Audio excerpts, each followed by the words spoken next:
भाई जैसा कि तुम जानते ही हो कि आईपीएल 2025 के मेगा ऑक्शन से पहले आरसीबी ने टोटल 3 प्लेयरों को रिटेन करा था। विराट कोहली को 21 करोड़ में, रजत पाटीदार को 11 करोड़ में और यश दयाल को 5 करोड़ में। अभी आरसीबी के पास कुल 83 करोड़ का बजट बाकी है और साथ में जब आईपीएल 2025 का मेगा ऑक्शन होगा तो आरसीबी के पास इस मेगा ऑक्शन के अंदर कुल 3 राइट टू मैच के ऑप्शंस भी बाकी होंगे। अब देखो भाई, जैसा कि मैंने कहा, जहां तुमको यह बात तो पता है कि आरसीबी ने अभी सिर्फ 3 ही प्लेयरों को रिटेन करा है, लेकिन इसका मतलब यह बिल्कुल नहीं है कि आरसीबी इन 3 प्लेयरों के साथ ही आगे जाना चाहती है। आरसीबी अब भी अपने कुछ पुराने प्लेयरों को कुछ भी करके वापस से टीम में लाना चाहती है। अब ये प्लेयर कौन से हैं और कैसे आखिर आरसीबी इन 3 प्लेयरों को मेगा ऑक्शन में टारगेट करेगी, और इनके साथ साथ कुछ ऐसे नाम भी सामने आए हैं जिनको आरसीबी मेगा ऑक्शन के अंदर कुछ भी कर खरीदना चाहती है। यानी मेरे पास कहीं ना कहीं आरसीबी की जो ऑक्शन स्ट्रेटेजी है वो आ चुकी है, जो अब मैं तुम्हारे सामने पेश करने वाला हूं। देखो, जैसा मैंने कहा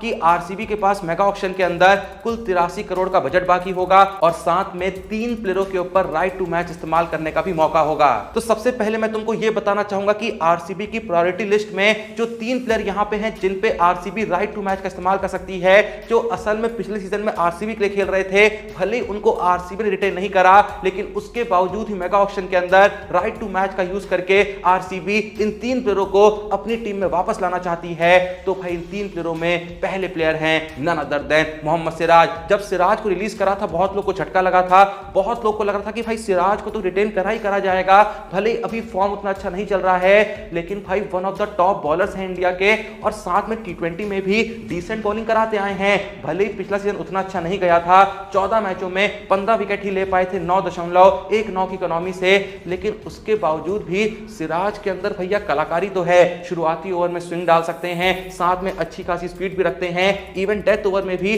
कई बार उन्होंने अच्छी बॉलिंग कराई है। तो ऐसे में क्या आरसीबी ने सिराज को रिलीज करके कोई बहुत बड़ी गलती तो नहीं कर दी है? हर कोई अपने आप से यही सवाल पूछ रहा था, लेकिन हाल ही में यह खबर सामने आई कि आरसीबी की प्रायोरिटी लिस्ट में सबसे टॉप पे हैं मोहम्मद सिराज, जिन पे राइट टू मैच का इस्तेमाल करके आरसीबी उनको वापस अपनी टीम में ला सकती है और एक बार फिर से अपनी टीम में खिला सकती है। सिराज के बाद वो दूसरा प्लेयर जिस पे आरसीबी राइट टू मैच का इस्तेमाल करते हुए देखने को मिलेगी वो है विल जैक्स। देखो, विल जैक्स ने अभी तक इंटरनेशनल क्रिकेट में तो कुछ ऐसा खास नहीं किया है, लेकिन भाई बहुत सारी लीग्स में खेलते हैं और विल जैक्स जाने जाते हैं बहुत ही कम बॉलों पे बहुत ज्यादा रन मारने के लिए। जिस स्ट्राइक रेट के साथ विल जैक्स टी20 फॉर्मेट में रन बना सकते हैं, आज के टाइम पे ऐसे बहुत ही कम प्लेयर्स हैं जो उस स्पीड को मैच कर सकते हैं। हमने पिछले सीजन में देखा था किस तरीके से विल जैक्स ने एक शानदार ताबड़तोड़ शतक मारा था जब वो पिछले सीजन में आरसीबी के लिए ही खेल रहे थे। और मैं बता दूं कि पिछले सीजन में विल जैक्स ने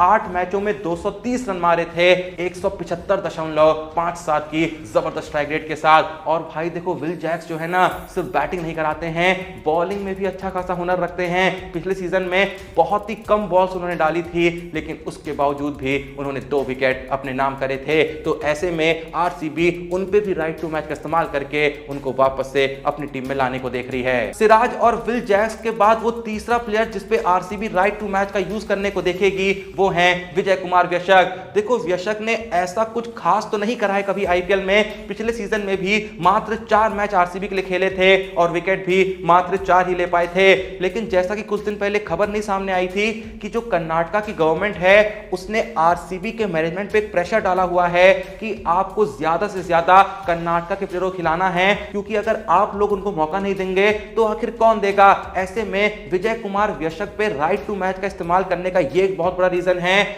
और भाई देखो, सिर्फ ये रीजन नहीं है, इसके अलावा हाल ही में जिस तरीके से विजय कुमार व्यशक ने अपने फॉर्म में इजाफा किया है, हाल ही में वो दिलीप ट्रॉफी में 10 विकेट लेके आए हैं। और भाई जिस तरीके से वो पेस वेरिएशन करते हैं ना, बहुत से लोग अब तक उनकी बॉलिंग की तारीफ कर चुके हैं। मैं यहां पे याद दिलाना चाहूंगा कि हाल ही में विजय कुमार व्यशक को बीसीसीआई ने फास्ट बॉलिंग कॉन्ट्रैक्ट भी दिया है और रिसेंटली बीसीसीआई जिन टॉप 5 इमर्जिंग बॉलर्स पे काम कर रही है उन बॉलरों में से एक विजय कुमार व्यशक भी हैं। तो ऐसे में आरसीबी एक ही तीर से 2 निशाने लगाने को देख रही है और विजय कुमार व्यशक पे राइट टू मैच का इस्तेमाल करके अपनी टीम में लाने को देख रही है, जिससे वो कर्नाटका गवर्नमेंट की जो होप है उनको भी ना तोड़े और साथ में एक अच्छा प्लेयर ही मिल जाए। पर भाई ये तो बात चल रही थी सिर्फ उन प्लेयर्स की जिन पे आरसीबी मेगा ऑक्शन के अंदर राइट टू मैच का इस्तेमाल कर सकती है। अब मैं आपको यहां पे कुछ वो नाम बताना चाहूंगा जिन पे राइट टू मैच का इस्तेमाल तो नहीं कर सकते हैं, क्योंकि पिछले सीजन में वो प्लेयर्स आरसीबी की टीम का हिस्सा नहीं थे, लेकिन भाई ये प्लेयर्स वो हैं जिनको आरसीबी आईपीएल 2025 के मेगा ऑक्शन में कुछ भी करके खरीदना चाहती है।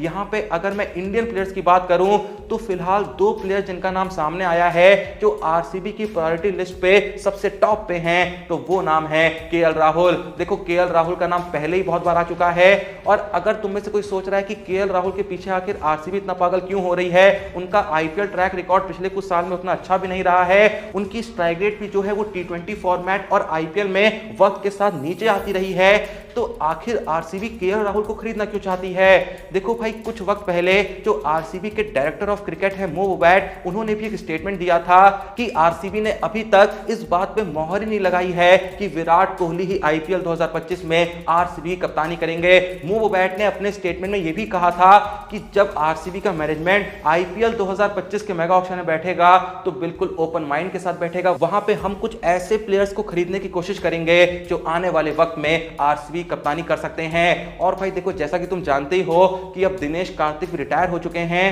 तो अगर आरसीबी केएल राहुल को खरीद रही है ना, इतना उनके पीछे पागल हो रही है, तो भाई उसके पीछे का सबसे बड़ा रीजन यही है कि केएल राहुल जो है वो दो काम कर सकते हैं। भले ही विराट कोहली इस सीजन में क्या पता कप्तानी कर भी ले, लेकिन केएल राहुल आने वाले वक्त के लिए एक अच्छे कैप्टेंसी ऑप्शन साबित हो सकते हैं। बीते वक्त में केएल राहुल के खेलने के तरीके को लेकर तो सवाल जरूर उठे हैं, लेकिन हर कोई केएल राहुल की कप्तानी की तारीफ करता रहा है। तो भाई आरसीबी जो केएल राहुल के पीछे इतना भाग रही है, भाई देखो केएल राहुल के रूप में जैसा मैंने कहा एक अच्छा कैप्टन ही मिल जाएगा, और साथ में एक विकेट कीपर ही मिल जाएगा, और भाई साथ में एक ओपनर ही मिल जाएगा। एंड भूलो मत बेंगलोर जो है वो भाई केएल राहुल का घर है, तो हो सकता है कि जब केएल राहुल वापस से एक बार बेंगलोर में आए तो हमें वो विंटेज राहुल के दर्शन हो जाएं। बाकी भाई केएल राहुल के अलावा वो दूसरा इंडियन प्लेयर जो आरसीबी की प्रायोरिटी लिस्ट में है वो है भुवनेश्वर कुमार। देखो मुझे भी यहाँ पे कोई बहुत अच्छा ऐसा रीजन देखने को नहीं मिला कहीं पे भी कि आखिर क्यों आरसीबी भुवी को खरीदना चाहती है,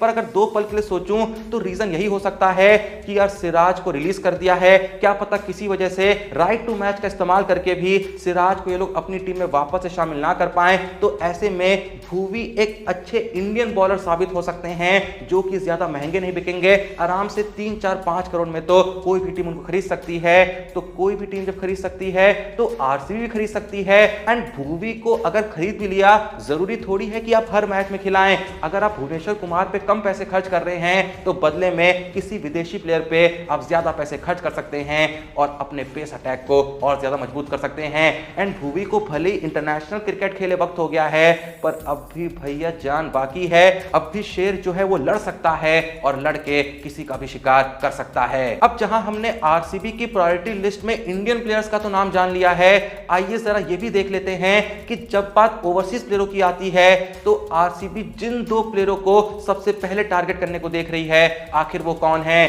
तो इस लिस्ट में सबसे पहला नाम आता है बटलर का। देखो जिन रीजंस के चलते आरसीबी केएल राहुल के पीछे इतना भागना चाह रही है ना कहीं वही सेम रीजंस हैं बटलर के पीछे भागने के लिए भी, क्योंकि भाई देखो बटलर भी एक ऐसे प्लेयर हैं जो विकेट कीपिंग कर सकते हैं, एज एन ओपनर बहुत ज्यादा कंट्रीब्यूट कर सकते हैं, और अगर जरूरत पड़े करेंटली या फिर आने वाले वक्त में भी तो फ्यूचर में एक अच्छा कैप्टेंसी ऑप्शन साबित हो सकते हैं। मैं पहले ही बता चुका हूं कि इंग्लैंड ने बटलर की कप्तानी में साल 2022 का टी20 वर्ल्ड कप जीत रखा है, तो बटलर ने कप्तानी करी है, अच्छी खासी कप्तानी करी है, ट्रैक रिकॉर्ड भी अच्छा है। तो अगर बटलर आरसीबी के पास आ जाते हैं, क्या पता इसी सीजन में कप्तानी करते देखने को मिल जाए, और अगर किसी वजह से इस सीजन में कप्तानी नहीं भी करते हैं कि विराट कोहली क्या पता भैया कप्तानी करते देखने को मिल जाते हैं, तो आने वाले वक्त में जब कोहली चले जाए तो शायद बटलर तब कप्तान बन जाए। बाकी यार अब बटलर के अलावा बात करें उस आखिरी ओवरसीज प्लेयर की जो कि आरसीबी की प्रायोरिटी लिस्ट में टॉप 2 प्लेयर्स में आता है,